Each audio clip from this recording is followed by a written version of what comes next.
Set the stakes. Western Canada is finished waiting. While Ottawa stalls and fumbles, a secret revolution is unfolding, and it has now erupted into public view. Alberta Premier Danielle Smith has made a decision that could forever alter Canada's energy landscape.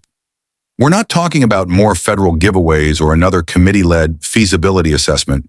This is a 100% privately funded pipeline project that promises 1 million barrels of oil per day, a $20 billion annual cash stream, and a route to the Pacific coast that completely bypasses Ottawa.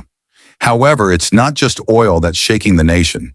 It's the emerging coalition between Alberta, Saskatchewan, and Manitoba.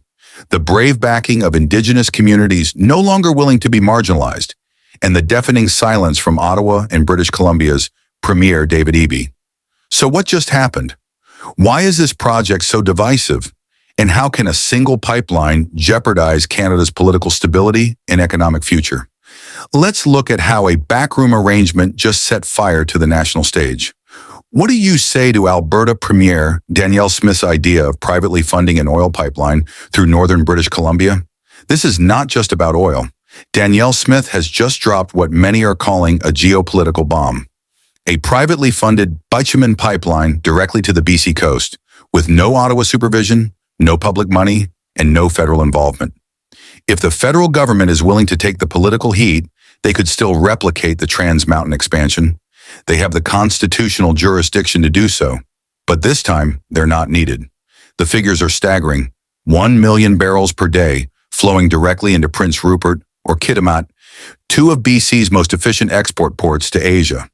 The entire project is expected to generate $20 billion in annual revenue, all without costing the federal government a single dollar. It isn't just bold, it's defiant. Smith is stating her intentions, not asking for permission. The motivation is clear. Western provinces are fed up with Ottawa's pipeline cancellations, from Keystone XL to Energy East to Northern Gateway. Not anymore. This is more than a pipeline. Smith calls it a generational corridor, one that includes infrastructure for propane, LNG, rail, and Indigenous equity participation. She's painting a vision of Western independence, one that doesn't require federal cooperation.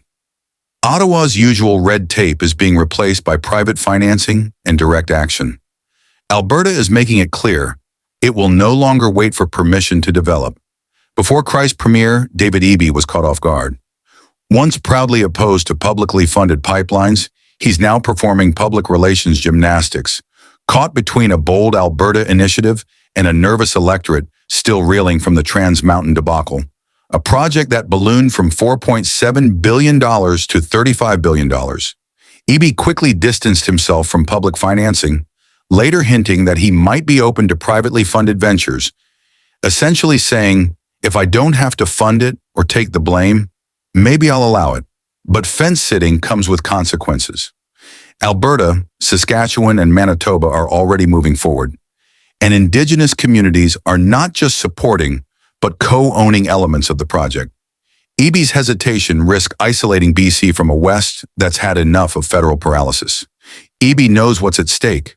Prince Rupert and Kitimat are ideally positioned to dominate exports to Asia, cutting shipping times from weeks to under 10 days. But he's stuck, politically cautious, scarred by past missteps, and trapped between federal environmental legislation and Western Canada's economic ambitions.